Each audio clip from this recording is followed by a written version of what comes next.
there is a part one of this, which those of you who have not heard the part one, you listen to that in the video I have provided already in the respective groups. And this is the part two of that, a continuation of that, an algorithmic approach to polyuria and water balance. Now, we know that water is the immortal fluid. The amrita of life is water. Any planet devoid of water, there is no sustenance of any Jivarasi or life form there. So this presentation as usual is available on the YouTube as well as on the website. And immediately after the talk in an hour or so, this part will also be uploaded there. This is the second and the final part of polyuria water balance. So after we complete this, we are going to go into a very important area called the hyponatremia, which most of you are not very familiar with that, and there is a very lot of important things to learn in the hyponatremia, very important concept. So we will look at hyponatremia, then we'll go for hypernatremia, hypokalemia, hyperkalemia a bit, and a little bit about the hypocalcemia and hypercalcemia. So by the end of this month, we would have completed all the electrolyte imbalances also. We already did the acid-base balance, renal tubular acidosis, and we also did the sort of fluid balance now and going for the electrolyte balance in the subsequent classes.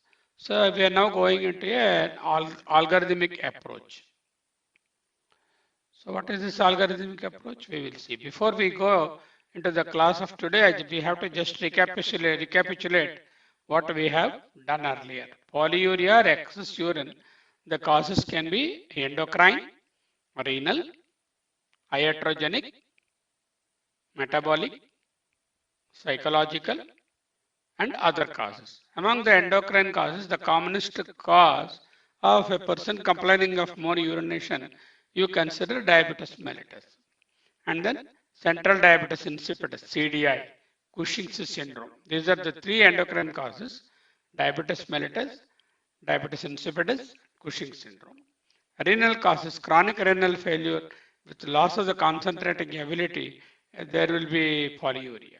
Okay, and finally in the end stage renal disease, there will be oliguria and anuria. Relief of the urinary obstruction will also followed by polyuria. Chronic pyelonephritis, CPN, nephrogenic diabetes insipidus, and Fanconi syndrome, where there is a proximal tubular genetic abnormality in the absorption. Iatrogenic causes of polyuria are diuretic therapy, alcohol, lithium, and tetracyclines. Metabolic causes are hypercalcemia, along with the high calcium in the urine. Water also will go, and potassium depletion are the causes, metabolic causes. Psychological causes, primary polydipsic syndrome, PPD, or compulsive water drinking is a psychogenic polyuria. Other causes are sickle cell anemia and the superior venous thrombosis. These are the SVT is the systemic venous thrombosis and peripheral systemic venous thrombosis. These can also have. Now, polyuria, endocrine causes, renal causes, iatrogenic causes, metabolic causes, psychological causes. Now we are interested to decipher and differential diagnose these conditions. That is why the algorithmic approach. So diabetes insipidus, as we have seen, has got four major types. What are the four major types? Four major types are central diabetes insipidus, CDI, NDI, nephrogenic diabetes insipidus, and then the primary polydipsic diabetes insipidus, psychogenic diabetes insipidus, and gestagenic diabetes insipidus. So diabetes insipidus is an abnormal state of water diuresis, and it is not osmotic diuresis. Osmotic diuresis means the best example is diabetes. A lot of osmotic substance, the glucose is there. Along with the glucose, water also goes. That is osmotic diuresis. This is not due to osmotic diuresis, but due to water metabolism problem. DI can be early sign of serious underlying brain tumor. You have to remember that a person presenting with diabetes insipidus, there could be an underlying brain tumor. abrupt onset of polyuria, and preference for extremely cold and iced water, you should consider central diabetes insipidus.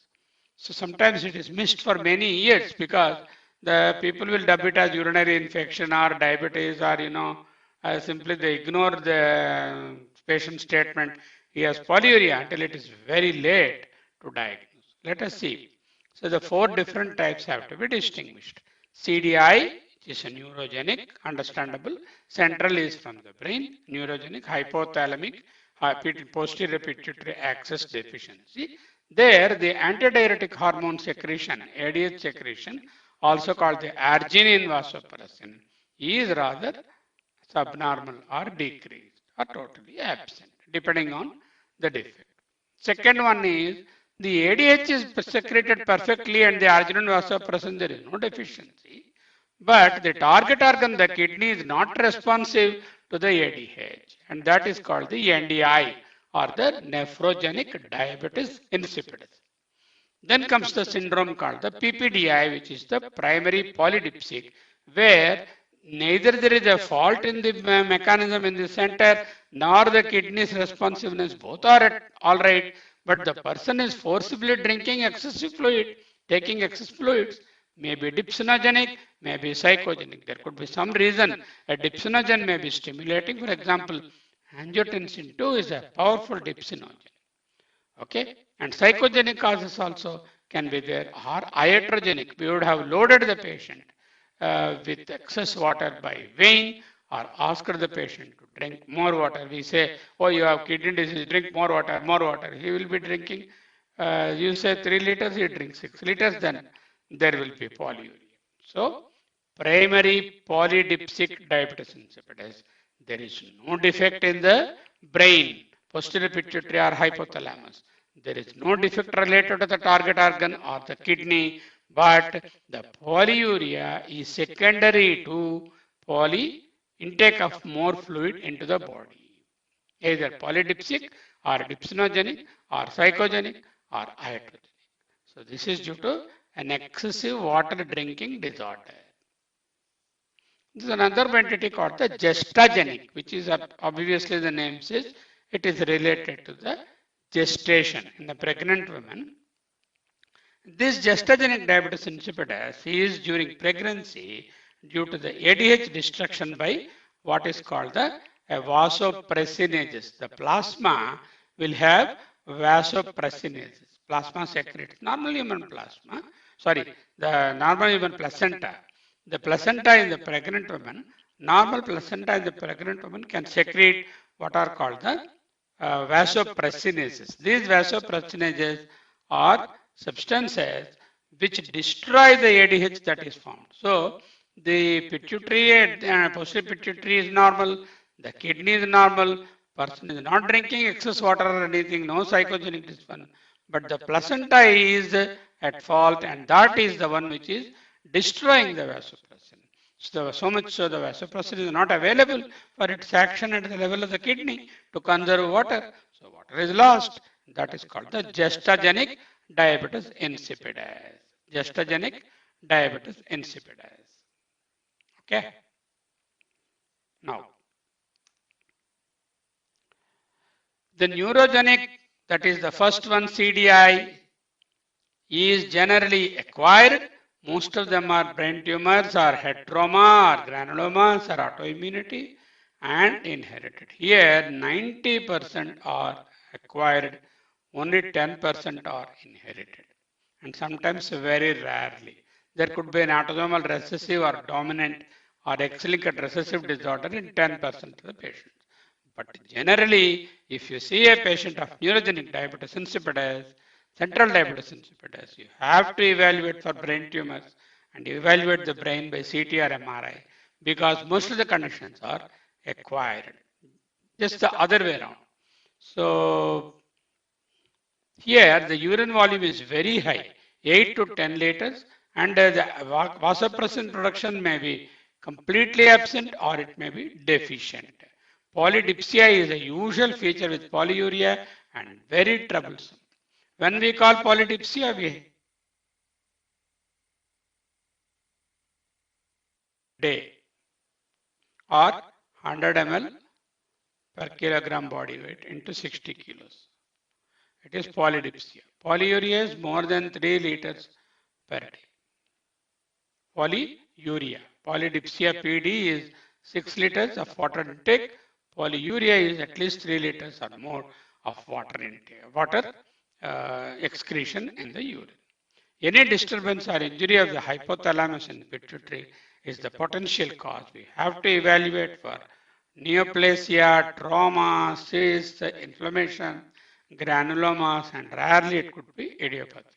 As I told you, it is mostly acquired. So there is a receptor in the kidney which is called the AVP receptor or arginine vasopressin V2 receptor protein. So this is there.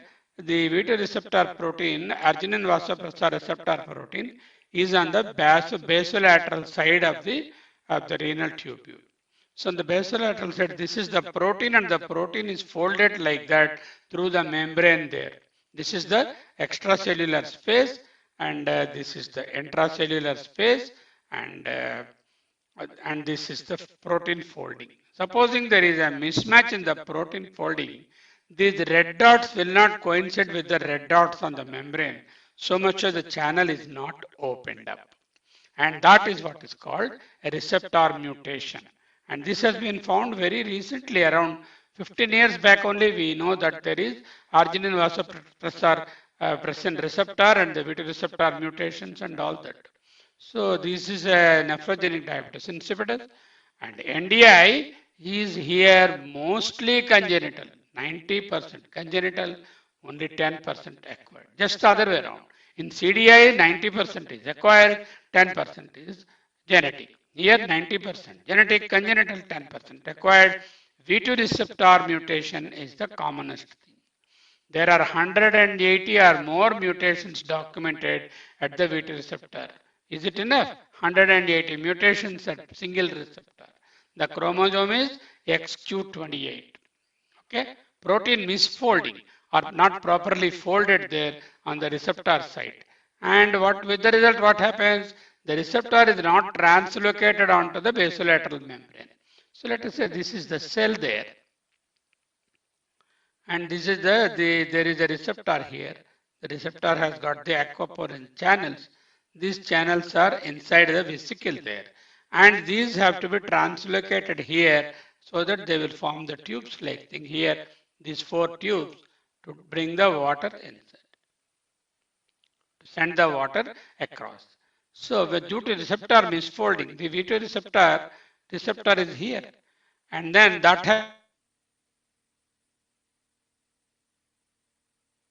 changes, it will stimulate the vesicles to exteriorize onto the basolateral membrane here. Because the receptor has mutated, this stimulus through cyclic AMP does not occur. The result, these vesicles are not exteriorized onto the basolateral membrane. So the channels are not opened. That is what exactly is happening. So this is called 90% of the NDI, as I told you, is genetic. Only 10% are in the acquired conditions. So acquired NDI is due to hypokalemia or hypercalcemia, bilateral urinary tract obstruction, lithium therapy, acute renal failure, advanced CRF, and polyuria of acquired NDI is moderate degree. Unlike the polyuria, in the genetic forms of NDI and in the CDI, it is around 8 liters, 10 liters.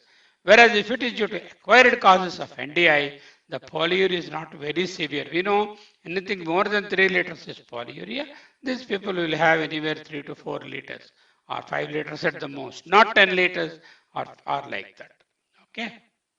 Now, nephrogenic diabetes insipidus, as it is a congenital condition, occurs at birth. The child will not be able to tell about the symptoms because they are infant, and they will be over crying, enuresis, nocturia, frequent thirst, and then child will be inconsolably crying, unusually wet diapers, and frequent need to give the breast milk or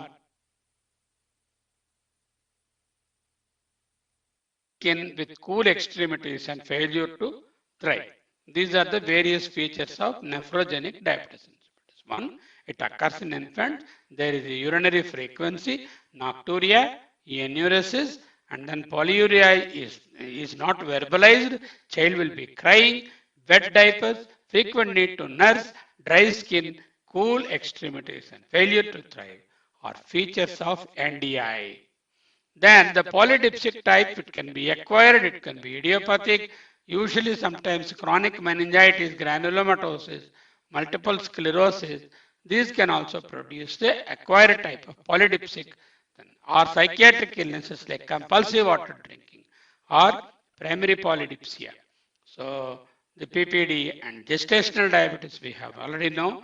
This is not gestational diabetes, gestagenic diabetes insipidus. Gestational diabetes is due to the diabetes state in the pregnant lady. This is gestagenic DI, not DM. So this is due to the placental vasopressinages. Okay. So how do I go about investigating? I must know whether the patient is secreting more than 3 liters of urine or not. So first of all, the first thing that we have to do is a 24-hour urine collection. What you do, you give 5 liters of plastic container with 10 ml of acetic acid during normal fluid and fluid. This is important. Patient should not restrict fluid and food intake. And any polyuria more than 40 milligrams per 40 ml per kilogram, 40 into 70 kilograms, more than 3 liters is what is called the polyuria. Urine osmolality is rather low because of excess water in the urine. The osmolality of the urine will be less than 300, which is again specific gravity also is less than 1.1010.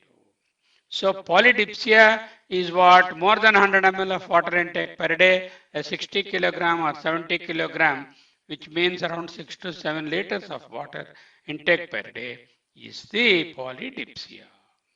Then you also measure the plasma sodium on the same day. So we do a estimate of the amount of water intake we measure, and we also the urine output we measure for one 24-hour period and look at the plasma sodium. From now, we'll go on to the algorithmic diagnosis. What is this? To separate CDI from NDI from PPDI. This is the main idea. So carefully follow this algorithm. And this is the textbook chapter in one of the textbooks of medicine. The chapter is written by me. So anyway, that is about the water balance, metabolism and polyuria also. And I am presenting the same thing what is there in that. 24-hour urine volume, fluids ad libitum, means there is no restriction on fluid and food intake. Now what first thing what I told you to do? To do what is called a 24-hour urine volume. If it is it less than 3 liters or is more than 3 liters? First question is the urine volume more than 3 liters or less than 3 liters? Because anything less than 3 liters is not polyuria. Patient may be having frequency due to urinary infection or anything. The first question is normal fluid intake, normal food intake, 24-hour urine collection. Patient has to collect the urine in a 5-liter can. And in central diabetes insipidus, you may require 2 5-liter cans also. So imagine the bladder capacity is normally around 200. If somebody is passing 5 liters, so how many times he has to pass? 5 liters divided by 200. Each 1 liter is 5 times he has to pass. That's the 5 liters of urine means 25 times he has to pass. 25 times urination, 24 hours during the waking period of 18 hours is a really troublesome feature. So associated polydipsia is furthermore troublesome. So the patient's history is important, the age is important, associated conditions, brain tumor, trauma, neoplastic thing, and any granulomatosis, any meningitis, all those things, and any history of psychiatric illnesses, drug use, diuretics, diabetes, all that history we will take. But most important, after all that, start evaluating the patient. 24-hour urine volume in 5 liters. So let's say the patient gets up at 7 a.m. He will not include that day's urine in that. He will just discard the urine that is first passed. From then onwards, he will start collecting in the same can. He has to keep it in the washroom wherever he is normally using, so that he will not forget to collect in the washroom. And better he doesn't go out on that day, so that he avoids the trouble of carrying the can with him. Will not look nice to carry a urine can and then go on in the market and all. So better to be one day rest at home and then collect the urine. And next morning, as soon as he gets up at 7 a.m. or whatever it is, he has to include that day's urine. So the first day's urine is excluded and second day's urine, second morning urine is included, or the other way around, to make it exactly 24-hour interval. Okay. So measure the urine osmolality if the urine volume is 3 liters or more than 3 liters. The first question is the urine volume less than 3 liters or more than 3 liters? Less than 3 liters, the evaluation is different. More than 3 liters, the evaluation go. So what you do? Sorry. So less than 3 liters, the evaluation will be for frequency. More than 3 liters, we are interested, urine volume more than 3 liters, then measure the urine osmolality. How do I measure urine osmolality? Just like the plasma osmolality only. 2 times sodium plus potassium plus glucose divided by 18, 1 divided by 1.8, and here bicarbonate also is added, because not bicarbonate, chloride.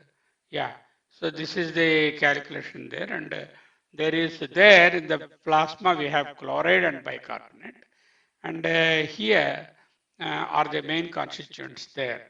For urine osmolality, we use this one. I'll show you the calculation how to go for the urine osmolality, calculated osmolality, or you can as well do the osmometry. You can do and then find out the urine osmolality. The urine osmolality of less than 300 means what? Urine is dilute. Urine is not concentrated. That means there is some difficulty in the concentrating mechanism. The concentrating mechanism involves ADH, isn't it? So if the urine volume is more than 3 liters, is the kidney able to concentrate the urine? That's the question. If it is concentrating, we are not dealing with polyuria. It is solute diuresis. So immediately we are shifting into another track where we say if the urine osmolality is more than 300, that means it is the solute that is causing, along with the solute, the water also is going. More calcium is going, so there is water going. More sort of glucose is going because of diabetes, or there is renal failure, more ammonia products are going. So along with that, water is going. That is called the solute diuresis. Solute diuresis commonly occurs due to DM evaluation and CKD evaluation. Okay. So we started with this person and went down like this up to here. And this is, we have left this, we will see in the next slide. What about this person? This person did not have polyuria. He had probably frequency. He says, sir, I'm visiting toilet every 1 hour. What is the reason? Either there is a urinary tract infection or stone disease, or there is prostate. The common causes are urinary tract infection, stone disease, prostate, stricture. These are the common lower urinary tract diseases, which will have the volume is not increased, but the frequency alone is increased. Then you do a urine culture, urine examination, and look for prostate and look for any urethral abnormalities, or do an ultrasound and look for any stone disease. That is the workup for a person with less than 3 liters. The person, let us say, has got more than 3 liters of urine, a normal fluid and water intake, then immediately is there a concentration, is the kidney is having the normal concentrating capacity or not? How do I do that? By looking at the urine osmolality. If the urine osmolality is less than 300, kidney is not able to do the job of concentration. There is a problem with the ADH. then it could be CDI, it could be NDI, it could be PPDI, or it could be gestogenic diabetes. So we will try to evaluate it separately. But if the urine volume is more than 300, more than 3 liters, and the osmolality is more than 300, which means the ADH mechanism is intact. It is not a case of diabetes. The polyuria is secondary to excess solute. The common reason is diabetes mellitus, or the renal related excretion of all the waste products. The concentrations of them have increased in the urine. The solutes like urea, ammonia, and creatinine. So the polyuria is there. Okay. So why we have to evaluate for DM and CKD? Because the urine, the concentrating ability appears good, but still the urine volume is more than 3 liters, means there is a forced diuresis or solute diuresis or history of diuretic usage, history of usage of mannitol, or these are some of the things which we need to keep in mind. This is the first step. 24-hour urine, less than 3 liters. Look for lower LUTS, lower urinary tract symptoms, frequency, burning, micturition, pain, hesitancy, stone disease, then the prostate, and then urinary tract infection, all the things. If the urine volume is more than 3 liters, certainly it is polyuria. We know anything more than 40 ml per kilogram body weight, which constitutes around 3 liters per day. If it is a child, you will not expect 3 liters. A 10 kilogram child will pass around 40 into 10, 400 ml or more. So then you have to go by the body weight. In adults, roughly 3 liters. Otherwise, 40 ml, more than 40 ml per kilogram body weight also is the cutoff point. So you have to write here depending on the age, 40 ml per kg. If it is exceeding that, it is polyuria. Then look at the osmolality. The osmolality, if its kidney is able to concentrate, that means the ADH mechanism is intact.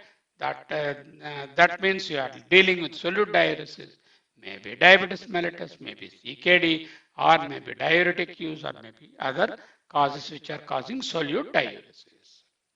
Supposing the urine is not able to concentrate, that means the osmolality is less than 300. There is a problem with the antidiuretic hormone channel, either in the brain or in the kidney or due to excess water drinking. Secondarily, ADH is suppressed. Let us look at that. Now, urine osmolality is less than 300, then we have to do what is called the fluid deprivation test. What you do is you bring the patient, admit him. So don't deprive the fluid at home. You ask the patient to come and get admitted in the morning, say around 8 a.m. and start giving no fluids by mouth or vein or anything. Totally for a 12-hour period, we have forbidden him to drink any fluid whatsoever. What will happen normally? Normally, when you restrict the fluid, body knows that there is fluid is not being taken. There is what is called the plasma osmolality will go up. There will be concentration of the plasma that stimulates the osmoreceptors and then produces the secretion of ADH.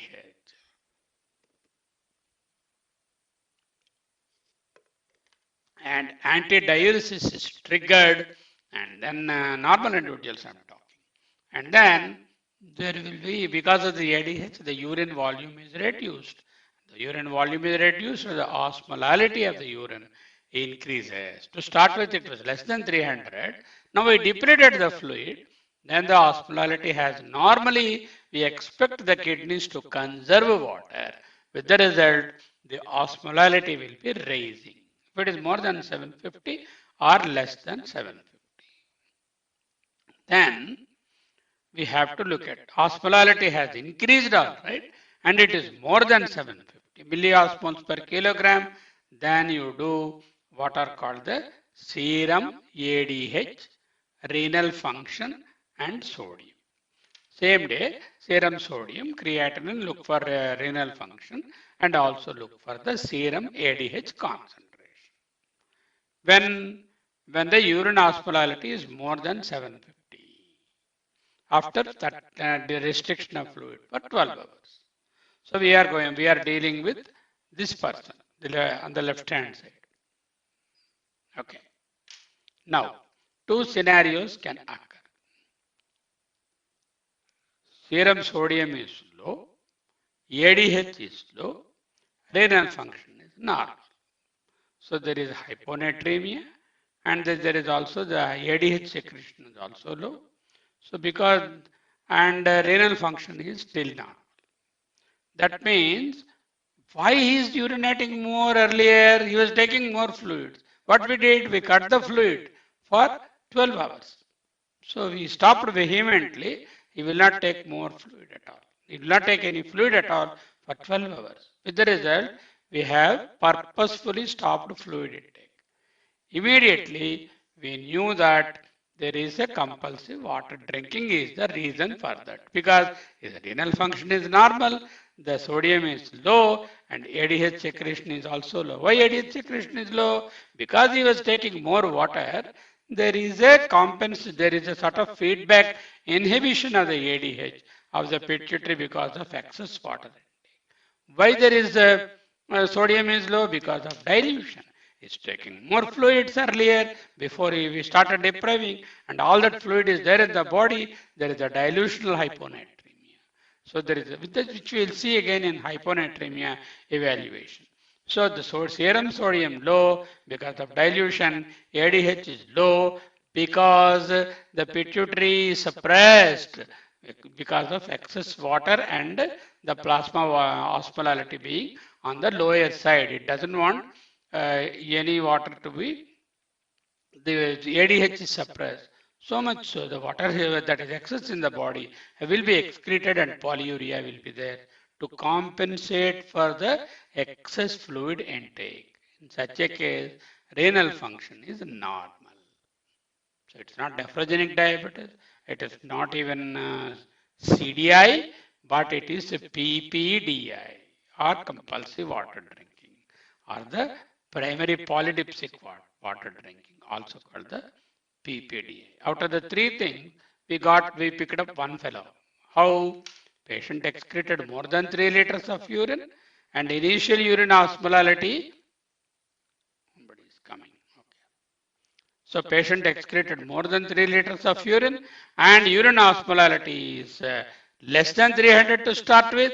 Then we deprived the fluid and the osmolality has increased, saying that the intact mechanism of the secretion as well as the kidney response are intact. And we also confirmed by looking at the sodium, there is dilutional hyponatremia, there is also secondary suppression of ADH, which slowly now becomes normal after the fluid deprivation. And that is a case of compulsive water drinking or PPDI. Okay. What if the urine osmolality is more than 750 and when we did the serum ADH renal function and serum sodium is normal and ADH is also normal. There is a renal functional abnormality. Renal function shows a creatinine, urea, these are. That means here the problem is not with the excess fluid intake, but because if it is excess fluid intake, there could be dilutional hyponatremia and there will be secondary ADH would have been suppressed, and here ADH is normal, there is no excess fluid in the system by water drinking. The sodium is also normal, but the renal abnormality is there. Then you consider renal causes, and then CKD is a common cause. Hypercalcemia may be the reason. Hypercalcemia, renal polyuria, and CKD. These are all secondary causes of renal diabetes, nephrogenic diabetes insipidus. So these are all NDI only, but not the primary NDI. It is secondary to some condition related to the kidney. Primary NDI is genetic, where there is a receptor mutation. These are NDIs due to CKD, any other renal disease, Fanconi syndrome, or some other things, and are due to hypercalcemia. Then let us see the other scenario. We exhausted this scenario. we exhausted this scenario where there is more than 750 with two different parameters, in which one case these are low and this is normal. In the other case, these are normal and this is abnormal, and both the conditions we finished. Now we are left with this fellow. Okay, who is that fellow? A fellow after fluid deprivation. He did not show any response, because normally when 12 hours of fluid deprivation should have pushed the osmolality you have the urine higher, and the urine should have been concentrated if there is an ADH mechanism intact. Then two possibilities. One, it is central diabetes insipidus because ADH is not secreted, or the ADH is secreted well, but the receptor is at fault. Okay, let us look at that. So osmolality has increased, all right, but it has not, but it's still less than 750. Okay, so this is that fellow. So still less than 750. Slight increase will be there when you deprive fluid. We expect the osmolality to increase to some extent, but still not 750 milliosmoles. Then we do what is called the Hare-Hickory test, also called the formal water deprivation test. It's a very important test, but very difficult to do it outpatient. We have to admit the patient very carefully, because we are not allowing even one drop of water for 24 hours. And the consequences can be very severe sometimes. So we have to be watching the patient every hour, look at the electrolyte, look at the urine output, and some stage you may have to stop the test also. So formal water deprivation test, that is 24-hour water deprivation test, which will be there in the next slide. If there is a positive response or there is no response, even after formal water deprivation, the urine osmolality response here is urine osmolality continues to be less than 750. Means if you restrict fluid for 24 hours, definitely the response will be there, a positive response will be there, because some amount of ADH secretion will occur. But in case of genetic type of nephrogenic diabetes, the ADH is secreted all right from the pituitary, but the kidney is not listening, and the receptor is mutated, and though there is an increase in the ADH in the system, it is not going to have any effect on the kidney, because the receptor mutation, usually genetic causes, sometimes acquired causes of NDI also, and these are children, and the urine volume 40 ml per kilogram body weight we have to see. And this nephrogenic diabetes insipidus, here, what is this fellow? He is passing more than 3 liters of urine. Initial osmolality is less than 300. 12-hour water deprivation test, it is still less than 750. Then full water deprivation test, formal WDT, no response. That is a case of nephrogenic diabetes. Now you can write down nephrogenic diabetes insipidus. There is polyuria of more than 40 ml per kilogram body weight. That is fundamental, more than 3 liters in adults. And the urine osmolality is a dilute urine, because it's not solute diuresis, less than 300 milliosmoles. Then what we did in the second step, we did a 12-hour deprivation. 12-hour deprivation has increased a little bit, but did not increase it beyond 750. So it is less than 750 still. Then we did a formal water deprivation test. Even then, there is no response, in the sense it does not go beyond the 750. That is the response. Response is did not go beyond the 750 milliosmoles. That is called nephrogenic diabetes insipidus. Supposing that it has gone beyond 750 in the formal water,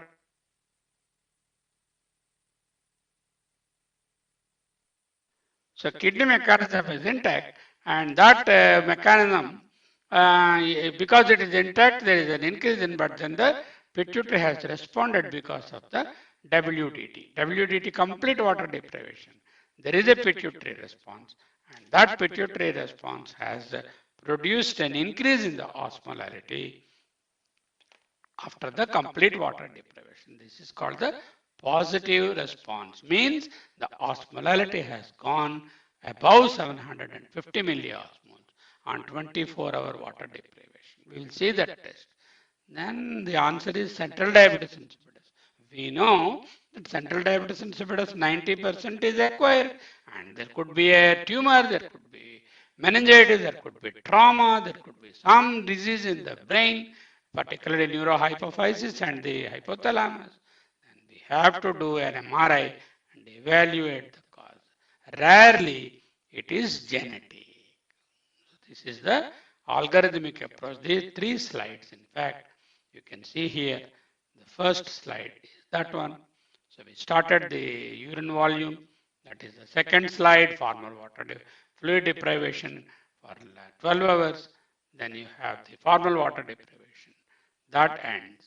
Now, this Hare-Hickory test, also called the water deprivation test, evaluation of diabetes insipidus, is the objective indication technique, complete fluid deprivation or injection of hypertonic sodium chloride.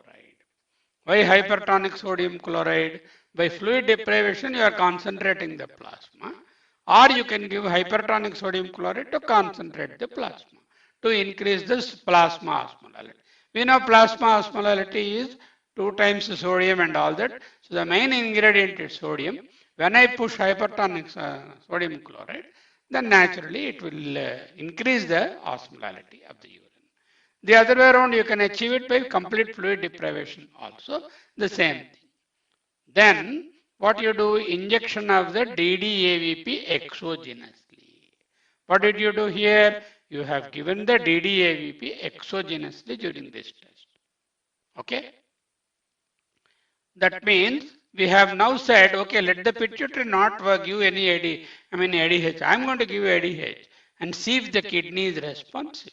If the kidney were to be responsive, my injection of DDAVP with that increase in the plasma osmolality and water deprivation should have given a response.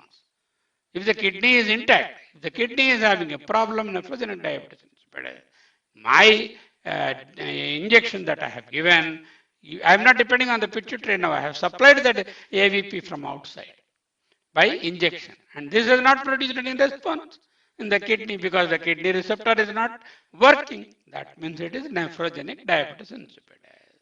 The other way around. Suppose the injection has produced an effect, that is a positive response of increasing the osmolarity. That means the pituitary is not secreting. Whatever I have given has acted. So the pituitary disease is there. If it is positive, then here it is a positive for that. It is pituitary disease. Okay. So this is how you have to decipher. Hare-Hickory test is a very important test. Only thing is it is a little dangerous test. We have to admit the patient. Then also measure the ADH to serum osmolality ratio. Okay, interpretation of ADH to serum osmolality ratio. Decreased ratio in central diabetes, increased ratio in nephrogenic diabetes. Why it is so? So we measure the serum ADH after giving the DDAVP, and what should happen? The serum ADH by osmolality. That is the ratio we are seeing. Okay, if it is the serum ADH is there, the osmolality increased ratio means the osmolality has not changed. Then the ratio will be higher. Osmolality when doesn't change, and the kidney does not respond. That is nephrogenic. That means it is decreased because you have given ADH, there is a response by the kidney, osmolality has changed, the ratio will come down, which is called the central diabetes insipidus. Okay. Now, DDAVP, AVP and oxytocin. We know oxytocin is as a uterotonic, uterine contractions it will cause, and DDAVP is called desmopressin. This is a commercially synthetically available AVP. Desmopressin available as nasal spray, available as injections, available as tablets also. Desmopressin 1 des-amino 8D arginine vasopressin. AVP is arginine vasopressin. In the first position, an amino radical is added, and in the eighth position, an arginine is there. Okay, 8D or D arginine instead of L arginine. Normally what will happen? Yeah, arginine vasopressin will be L-arginine. Here DDAVP is D-arginine. So desmopressin, 1 desamino, 8 D-arginine, also called the desmopressin. Look at the structure, almost the same. AVP, oxytocin, and DDAVP, they are looking like that. Except this radical is different here. There is an ammonia radical here. This is the amino is removed. That is called des-amino. Ammonia in the first position is removed. That's why it's called the D-amino or des-amino. Normally there is amino group there in the AVP here, and that is missing here. It's why des-amino. So the 8th position, 1, 1, 2, 4, 5, 6, 7, 8. Here instead of L-arginine, a levorotatory arginine, it is a dextrorotatory arginine that is there. That is just only just a confrontational change, a change in its, the, what do you call the isomer, the D isomer and L isomer. Dextro and levo racemic mixture is a combination of both. L is levorotatory isomer and D is a dextrorotatory isomer. The commercially available one is, the difference is there is no amino acid here, amino group here, and the 8th position del arginine is D-arginine instead of L-arginine. That is why it is called the desmopressin or 1 desamino 8 arginine. But the action is same on the renal tubule in the aquaporin channel usage. It is exactly same action by the vasopressin receptor. Then what is oxytocin? The ammonia same, cysteine same, tyrosine same. Here instead of phenylalanine there is isoleucine. Glycine, aspartame, cysteine, proline, L-arginine. Instead of L-arginine, L-leucine is there. So there are only two changes. One, L-arginine is replaced by L-leucine. Instead of phenylalanine, there is isoleucine. These are the only two differences. Immediately the action is different. It is no more acting on the kidney. It doesn't stimulate the vasopressin receptors in the kidney, aquaporin channels. But on the contrary, it is oxytocic in its action. It induces the uterine contraction, and this is a pressor also. It can increase the blood pressure also. So that is how the three different hormones. One, the synthetic, this is the naturally occurring, this is the oxytocin. Okay, now let us see.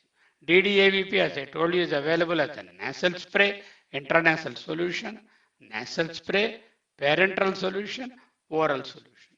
So what is the dosage? 100 micrograms per ml is the intranasal, and 10 mcg per spray is the intranasal spray, and parenteral is 4 micrograms per ml, used rarely parenteral because tablets are available, spray is available. You don't have to use a parenteral vasopressin. And this is a chronic disease, not that suddenly something happens. So there's no emergency about that.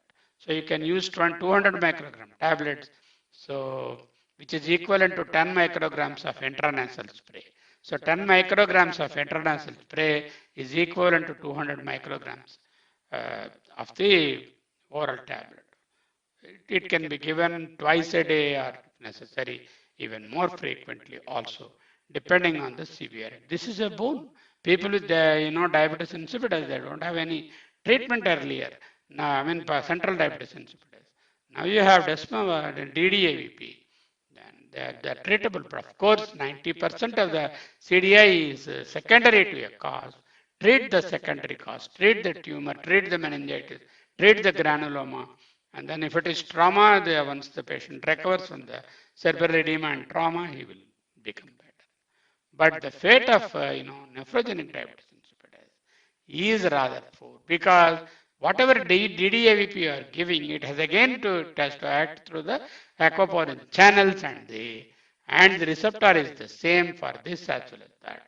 The improvement will not be as much as you expect in an NDI, and they will be having failure to thrive in children because of the genetic defect. Whereas CDI, definitely it will. And polydipsia, you stop asking them to stop drinking fluids, and then restrict the fluid intake, they become better. In the pregnancy, there is nothing you need to do, just support them with enough fluids and tide over the pregnancy. Once the placenta is extruded out during delivery, there are no more vasopressinase, and particularly in third trimester and all, there won't be vasopressinase. It is self-limiting. So one thing is called nocturnal polyuria. Some people, they daytime their urination is normal. Nocturnal polyuria. This is a circadian rhythm disorder of the AVP. Normally, it's a beautiful arrangement by God. See that whenever during the daytime, the antidiuretic hormone is stimulated. So we will urinate more because of antidiuresis, antidiuretic hormone. There will be diuresis will be there. Because of the antidiuresis, there will be diuresis will be there. And in the night time, the ADH secretion increases. In daytime, there is suppression of the ADH, and night time there is a stimulation of the ADH. In the night time, what will happen? ADH will increase. When ADH will increase means there is antidiuresis. That is, there is no urination, much formation in the urine. So the number of times we need to go in the night is reduced. Circadian rhythm is during night time, the ADH antidiuretic hormone levels are rather high, and the daytime that is suppressed. This is circadian rhythm. And some people, what will happen? The circadian rhythm is lost, and during the night time also they will have no antidiuretic hormone. So there will be diuresis, there will be polyuria. So that results in the nocturnal polyuria. Increase in the ANP and the BNP, B natriuretic peptide, N-natriuretic peptide also, they can be there. Measurement of plasma AVP and urinary AVP clinches the diagnosis. AVP to urine creatinine ratio is a good lab test to pick up nocturnal polyuria due to defective AVP production. So then what we do is we do a 24-hour urine creatinine and also 24-hour urine AVP, and then take a ratio of that. That picks up the nocturnal polyuria. Remember, during night time, we don't secrete much of urine. Why? Because our ADH is higher. During daytime, we secrete more urine. Why? Because the ADH levels are relatively suppressed during daytime. That's why we urinate. The ADH is suppressed, there is diuresis. That means passage of urine. That is disturbed in nocturnal polyuria. So the take-home messages of this exercise of looking at polyuria, AVP or ADH frees from the neurohypophysis. ADH acts on the collecting ducts and the DCT because 90% of the absorption, 60-70% of the absorption occurs in the proximal tubule. By the time 180 liters is filtered at the glomerulus, by the time urine is formed, 1.5 liters is formed. That means 99% of water is reabsorbed. This is called a tremendous amount of water conservation. Even if there is a 1% change in that, we experience polyuria. Instead of 99%, let's say 97% only is absorbed.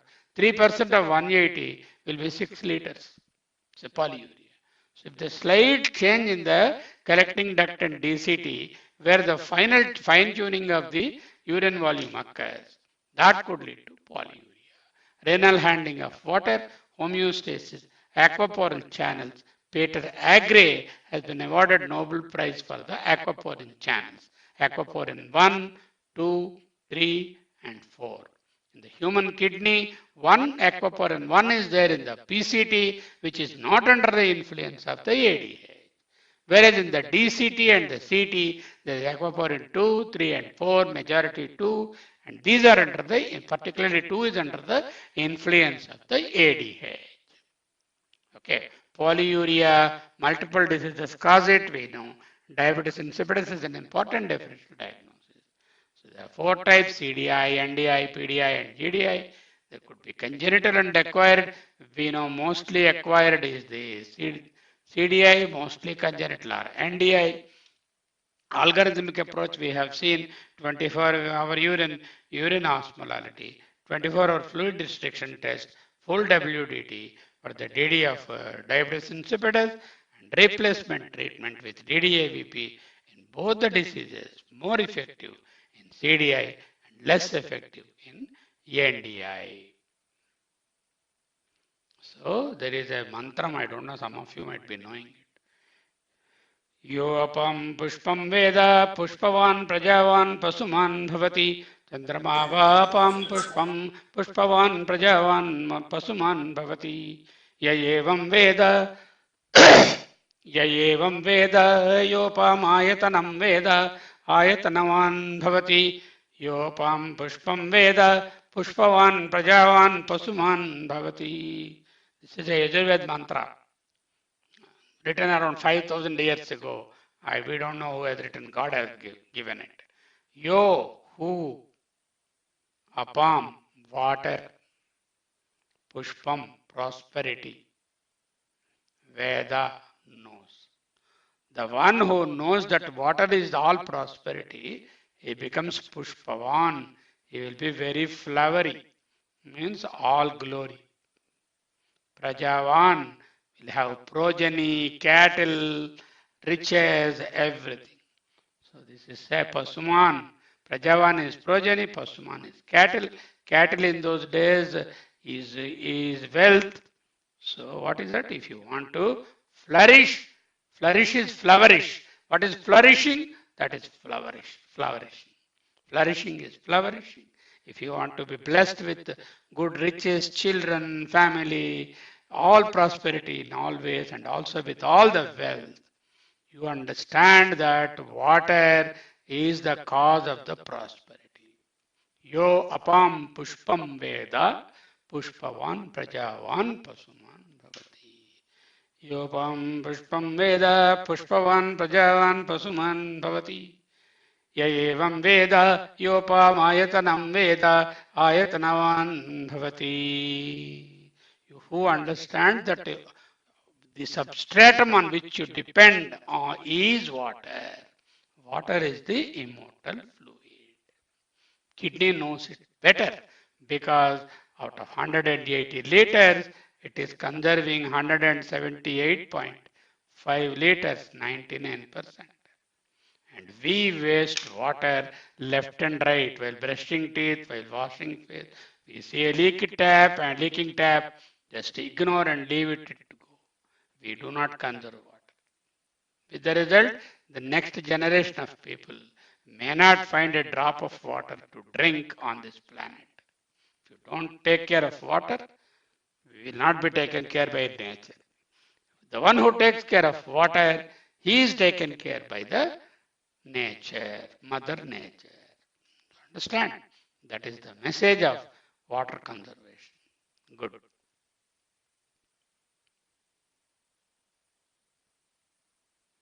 Any questions?